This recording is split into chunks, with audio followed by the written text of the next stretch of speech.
Hello friends. आप लोग सही होंगे। मैंने एक ये छोटा सा एक वीडियो बनाया है रिलेटिंग टू द ऑप्शंस, जिसमें मैंने अकाउंटिंग एंट्रीज पे फोकस किया है। सो ये जो ऑप्शंस हैं इसमें मैंने प्लेन वेनिला ऑप्शंस कवर किए हैं, call option and the put options. इसमें मैंने बैरियर ऑप्शंस, ये सब एग्जॉटिक ऑप्शंस वो सब कवर नहीं किए हैं। तो इसमें केवल call option and the put option which are very common वो मैंने कवर किए हैं, और ये this is the European options. ठीक है, तो इसमें मैंने क्या चीज़ की है कि जो एग्जांपल जो है जिसमें मैंने फोकस किया हुआ है कि राइटर और बायर के पॉइंट ऑफ व्यू से क्या अकाउंटिंग एंट्रीज होनी चाहिए, वो मैंने बताया है। So quickly start without any wasting the time. Just I'm starting with the call option. So here if you see the example, Ravi has written a call option to Samir of the Reliance company on 1st October 2025 at a premium of 5 per share of 1000 shares at a exercise price of 1300। और इसका जो time period है ये मैंने 3 महीने का लिया है। इसको फिर मैंने पिक्चर के फॉर्म में किया है। तो इसमें क्या है कि रवि ने इसको मैंने एक पिक्चर के फॉर्म, टाइमलाइन के फॉर्म में मैंने यहाँ पे टाइम पीरियड के हिसाब से मैंने लिया है, टाइमलाइन के हिसाब से, और इसमें फिर अकाउंटिंग एंट्रीज बताई है। और इसका एक सिंपल पिक्चर में भी बताया है, because this is very helpful like means if you, because pictures जो होती है वो आपके माइंड में ज़्यादा इंप्रेशन छोड़ती है and it's easy to recollect. So call option में क्या हो रहा है कि रवि ने राइट किया है शेयर कॉल ऑप्शन, और समीर ने उसको बाई किया है। तो समीर कॉल ऑप्शन में क्या कर रहे हैं, Sameer is having a right over the call option. तो इसमें समीर को शेयर्स ऑफ रिलायंस के मिलेंगे। ये आर जो है, ये जो रिलायंस शेयर्स का है उसको मैंने शॉर्ट फॉर्म मिलेगा share of the Reliance. So Sameer will be receiving the shares of reliance on the expiry, and cash उसको देना पड़ेगा if it is a gross settled. ठीक है, तो क्विकली यहाँ पे, सो 1/10/2005 को ये एंटर हुआ है कॉन्ट्रैक्ट, और 31 दिसंबर 2025 को balance sheet means period close हो रहा है। तो यहाँ पे उसका फिर हम लोग को अकाउंटिंग एंट्री करनी पड़ेगी। और 31 जनवरी 2026 को ये एक्सपायर हो रहा है contract. So this is of the 3 months. So if you see ये 2 महीने हैं, और ये 2 मंथ्स है, ये 2 मंथ्स है, और ये आपका 1 मंथ है। ठीक है, ये टाइम पीरियड। तो यहाँ पे जो प्रीमियम जो दे रखा है ये मैंने ₹5 ले रखा है। सो प्रीमियम यहाँ पे क्या होगा, आपको intrinsic value plus time value रहता है। ठीक है, तो यहाँ पे जो टाइम वैल्यू रहेगा this is for the 3 months होगा। और यहाँ पे जो आपका इंट्रिंसिक वैल्यू जो है, intrinsic value again plus the time value रहेगा प्रीमियम में। और ये यहाँ पे 2 मंथ्स के लिए रहेगा, बिकॉज सॉरी 1 मंथ के लिए रहेगा, कि 2 मंथ्स यहाँ पे लैप्स हो चुका है। और यहाँ पे जो आएगा मैच्योरिटी पे, जो प्रीमियम जो रहेगा it is only for the intrinsic value. यहाँ पे टाइम वैल्यू कुछ भी नहीं होगा, टाइम वैल्यू आपका 0 रहेगा, बिकॉज आप लोग यहाँ मैच्योरिटी पे खड़े हो। So in the books of the writer क्या एंट्री होगी यहाँ पे, जो रवि जो है, तो अगर आप यहाँ पे देख रहे हो, so in the books of the writer, एक minute, so in the books of writer आप क्या करोगे, क्योंकि ये रवि जो राइटर है, तो मिस, तो रवि राइट कर रहा है तो उसको प्रीमियम मिलेगा। सो प्रीमियम मिलेगा तो बैंक अकाउंट को वो डेबिट करेगा, और ये डेरिवेटिव लाइबिलिटी क्रिएट करेगा, because this is F E T P L product. So derivative जो होता है बाय डिफॉल्ट आपका fair value through P N L होता है, उसको short form F E T P L. Unless until अगर आप डेरिवेटिव को आप डेजिग्नेट कर रहे हो हेज अकाउंटिंग के लिए, वहाँ पे फिर हेज अकाउंटिंग के रूल्स लगता है। अदरवाइज जो डेरिवेटिव में जो भी आपका जो मार्क टू मार्केट होगा वो पीएनएल पे जाएगा बाय डिफॉल्ट, अगर आप उसको फेयर वैल्यू थ्रू पीएनएल पे लेके जा रहे हो। ठीक है, तो ये फेयर वैल्यू थ्रू पीएनएल है, मैं इसको हेजिंग के लिए कुछ यूज नहीं कर रहा हूँ। सो बैंक अकाउंट तो डेरिवेटिव लाइबिलिटी रहेगा 5000 का। ठीक है, क्योंकि आपका प्रीमियम 5 है इंटू नंबर ऑफ शेयर्स आपके 1000 है। सो 5 इंटू 1000। अब यही लाइबिलिटी आपकी कम हो गई है क्योंकि अब प्रीमियम आपका 4 हो गया। सो आप क्या करोगे, जब आपका प्रीमियम कम हो गया तो डेबिट लाइबिलिटी आपको डेबिट करना पड़ेगा बाई 1000, मीन्स 5 माइनस 4 इंटू 1000। ठीक है, so that is 5 minus 4 into 1000। 1000 का नंबर ऑफ शेयर है। सो डेरिवेटिव लाइबिलिटी टू पीएनएल हो जाएगा, क्योंकि मार्क टू मार्केट आपका प्रॉफिट एंड लॉस में जा रहा है। और अब आपका एक्सपायरी के टाइम पे मार्केट प्राइस अगर आपका 1307 हो गया है, सो यहाँ पे बायर आप सेलर जो सॉरी जो समीर है जो बायर है वो एक्सरसाइज करेगा क्योंकि आपका ये एक्सरसाइज प्राइस से ऊपर है, so it is profitable to the buyer. तो ये कॉल ऑप्शन है तो इसको इसलिए बायर इसको एक्सरसाइज करेगा। सो बायर को ये जो शेयर्स है वो कितने में मिलेंगे 1300 पे, जिसका मार्केट वैल्यू 1307 है। तो उससे पहले लेकिन आपको यहाँ पे जब आपका प्रीमियम 7 हो गया 1307 माइनस 1300 जो है आपका एक्सरसाइज प्राइस है, तो 7 आपका प्रीमियम हो गया। सो 4 से 7 हो गया तो उनमें से 3 का आपको फर्दर एक लॉस बुक करना पड़ेगा।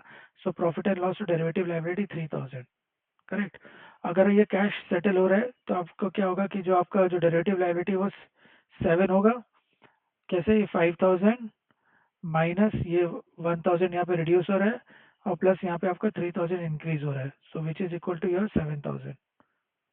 ठीक है, और सिमिलरली अगर आप शॉर्ट में देखो 1307 minus 1300 into 1000 number of shares, तो वो भी आपका 7000 आ रहा है। सो आपको ये लाइबिलिटी को सेटल करना है एक्सपायरी में, तो आपको पे करना पड़ेगा derivative liability to bank account, cash settle. अगर ग्रॉस सेटल हो रहा है तो आप क्या करोगे, रवि के पॉइंट ऑफ व्यू से कैश आपको मिल रहा है और शेयर्स आपको देने पड़ेंगे। सो जो आपको कैश मिलेगा वो मिलेगा एक्सरसाइज प्राइस इंटू 1000 पे मिलेगा, 13 लाख आ गया।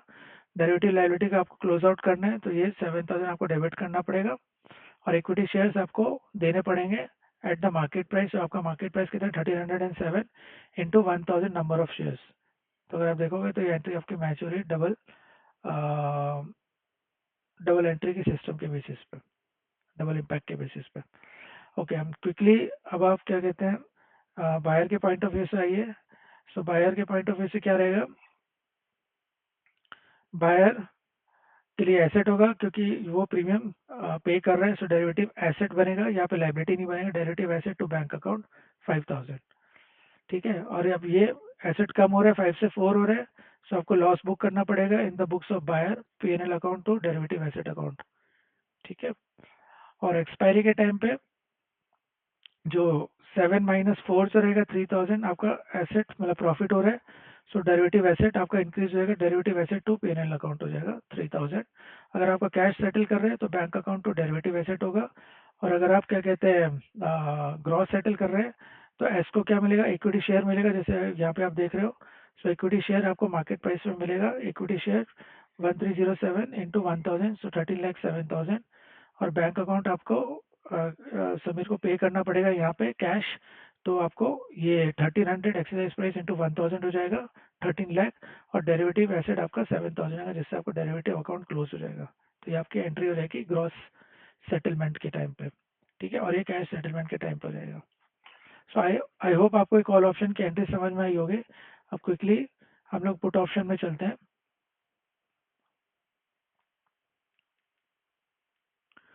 पुट ऑप्शन में क्या बोल रहा है कि B writes the put option on the TCS shares of 1000 number of shares of rupees 7 per share. Exercise price is 2500 for 3 months to C limited. तो मैंने क्विकली उसको पिक्चर में बताया कि बी राइट कर रहा है पुट ऑप्शन और सी बायर है, जिसमें पुट ऑप्शन में क्या होगा कि सी के पास राइट्स है कि वो शेयर्स टीसीएस का बी को बेच सकेगा और जिसके वजह से उसको कैश मिलेगा at the time of the maturity. ये ग्रॉस सेटलमेंट की पिक्चर का ग्रॉस सेटलमेंट का मैंने ये पिक्चर बनाया है। ठीक है, और अभी coming to the time line here, तो simply instead of writing, so मैंने यहाँ पे क्विकली उसको एज ए टाइम लाइन में मैं एक्सप्लेन कर रहा हूँ कि यहाँ पे ये कॉन्ट्रैक्ट एंटर हुआ है 1 नवंबर 2025 को, again this is for the 3 months, और 31 दिसंबर 2025 आपका क्लोजिंग पीरियड हो गया और 28 फेब 2026 आपका एक्सपायरी हो गया। तो यहाँ पे प्रीमियम क्या है आपका 7 है और यहाँ पे प्रीमियम 8 है और यहाँ पे प्रीमियम आपका मैच्योरिटी पे कितना हो जाएगा, एक्सरसाइज प्राइस 2500 है तो प्रीमियम कितना हो जाएगा 10 हो जाएगा, करेक्ट। 2500 माइनस 2490 आपका प्रीमियम 10 होगा, जिसमें केवल आपका यहाँ पे इंट्रिंसिक वैल्यू रहेगा और यहाँ पे आपका intrinsic value plus time value रहेगा।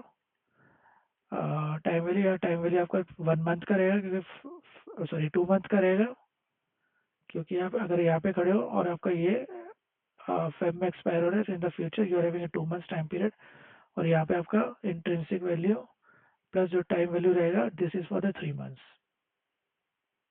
ठीक है। और इंट्रिंसिक वैल्यू क्या रहता है आपका, जो current market price minus your exercise price, वो आपका इंट्रिंसिक वैल्यू हो जाता है। सॉरी, वो आपका कॉल ऑप्शन पे रहेगा। यहाँ पे क्या रहेगा, exercise price minus current market price आपका इंट्रिंसिक वैल्यू रहेगा। पुट ऑप्शन में आपका अपोजिट चलता है। ठीक है। सो पुट ऑप्शन में क्या बोल रहे हैं आप क्विकली, कि मतलब सी एंटिसिपेट कर रहा है कि टीसीएस का जो शेयर है वो नीचे जाएगा इन 3 मंथ्स। तो अगर नीचे जाएगा तो फिर सी को प्रॉफिट होगा। तो सिमिलरली अगर आप देखोगे तो यहाँ पे इसका प्राइस नीचे चला गया है, तो यहाँ पे सी उसको एक्सरसाइज करेगा, सो विच इज़ प्रॉफिटेबल टू सी। तो ओवरऑल अगर आप देखोगे क्विकली यहाँ पे उसको सी को जो प्रॉफिट हो रहा है 10 - 7, 3 रुपये का उसको प्रॉफिट हो रहा है, और 3 × 1000 दैट मीन्स 3000 रुपीज़ का उसको प्रॉफिट हो रहा है। हम लोग यहाँ पे क्विकली देखेंगे भी। ठीक है। तो अगर सेलर के पॉइंट ऑफ व्यू से, अगर मैं यहाँ पे अकाउंटिंग एंट्री डालूँ, मतलब सेलर मीन्स राइटर के पॉइंट ऑफ व्यू से, बी के पॉइंट ऑफ व्यू से, तो सेलर इसको सेल कर रहे हैं पुट ऑप्शन को, so he will be receiving the money, the premium, so bank account to derivative liability 7 × 1000 that is 7000 rupees का। ठीक है। अब ये लाइबिलिटी बढ़ गई है, प्रीमियम क्यों 7 से 8 हो गया, सो सेलर के लिए मीन्स राइटर के लिए लॉस हो गया। So PNL account to derivative liability करेगा 1000 और ये जो डेरिवेटिव लाइबिलिटी, ये जो ऑप्शन है, ये आपका फेयर वैल्यू थ्रू पीएनएल से जाएगा। बिकॉज द डेरिवेटिव जो आपका, जो मैंने पहले एक्सप्लेन किया था कि डेरिवेटिव जो होता है बाय डिफॉल्ट आपका fair value through PNL accounted होता है, unless until you are designating it for the hedge accounting. So यहाँ पे PNL account to derivative liability हो गया कि आपकी लाइबिलिटी बढ़ गई है। और यहाँ पे आपका अगर आप देखोगे तो जो मार्केट प्राइस है वो 2490, तो प्रीमियम आपका कितना हो गया, 2500 माइनस 2490 आपका प्रीमियम हो गया। तो यहाँ पे अगेन डेरिवेटिव लाइबिलिटी बढ़ गया, 8 से 10 हो गया। So PNL account to derivative liability 2 × 1000, 10 - 8 × 1000 आपका नंबर ऑफ शेयर्स है। अगर कैश सेटल हो रहा है तो फिर आपकी जो ये टोटल जो प्रीमियम जो कि डेरिवेटिव लाइबिलिटी वो 10 × 1000 होगा, तो आपको उतना पे करना पड़ेगा। So derivative liability to bank account, यहाँ पे आप जो पे कर रहे हो, सो मीन्स 10 × 1000 का पे कर रहे हो। So derivative liability to bank account हो गया। ग्रॉस सेटल होगा तो ग्रॉस सेटलमेंट में मैंने क्या बोल रखा है कि ये जो बी है, बी को शेयर्स मिलेंगे और कैश पे करेगा। सो बी को शेयर्स जो मिल रहे हैं, शेयर्स वो आपको उसको मार्केट प्राइस पे मिलेगा, और जो कैश जो पे करेगा वो एक्साइज प्राइस के पॉइंट ऑफ व्यू से से मल्टीप्लाई करना पड़ेगा। सो शेयर्स जो है 2490 होगा। ये कैसे आ गया, 2490 is the current market price that is on the 28 Feb को इंटू 1000 करेगा। और डेरिवेटिव लाइबिलिटी तो आपकी 10,000 ही है, 10 × 1000, तो वो आपको डेबिट करना पड़ेगा। और बैंक अकाउंट आपको कितना पे करना पड़ेगा, exercise price into 1000 number of shares, so 2500 into 1000। ठीक है। ये आपकी एंट्री हो गई। सिमिलरली बायर के पॉइंट ऑफ व्यू से क्या रहेगा कि बायर उसको पुट ऑप्शन को खरीद रहा है, तो उसके लिए डेरिवेटिव एसेट हो गया। तो एंट्री क्या बनेगी, derivative asset to bank account 7000 का 7 × 1000, क्योंकि प्रीमियम आपका 7 × 1000 हो जाएगा, सो 7000 आ गया। और यहाँ पे प्रीमियम आपका बढ़ रहा है, तो उसके लिए बायर के पॉइंट ऑफ व्यू से प्रॉफिट है, तो उसको पीएनएल में क्रेडिट करेगा derivative asset to PNL 1000 that is 8 - 7 × 1000। ठीक है। 8 - 7 इंटू 1000। अब यहाँ पे क्या हो रहा है कि वही सिमिलरली प्रीमियम 10 हो गया, कैसे 2500 माइनस 2490, सो बायर के लिए प्रॉफिट हो रहा है। सो 10 - 8 इंटू 1000, सो जो आया है 10 - 8, ये हुआ इंटू 1000 नंबर ऑफ शेयर्स, तो ये आपका 2000, so derivative asset to profit and loss. अगर कैश सेटल हो रहा है तो एंट्री क्या होगी, bank account to derivative asset 10,000 rupees का। ठीक है। 10 × 1000, तो ये आपका ये आ गया। अदरवाइज अगर जब ग्रॉस सेटल हो रहा है तो ग्रॉस सेटल हो रहा है तो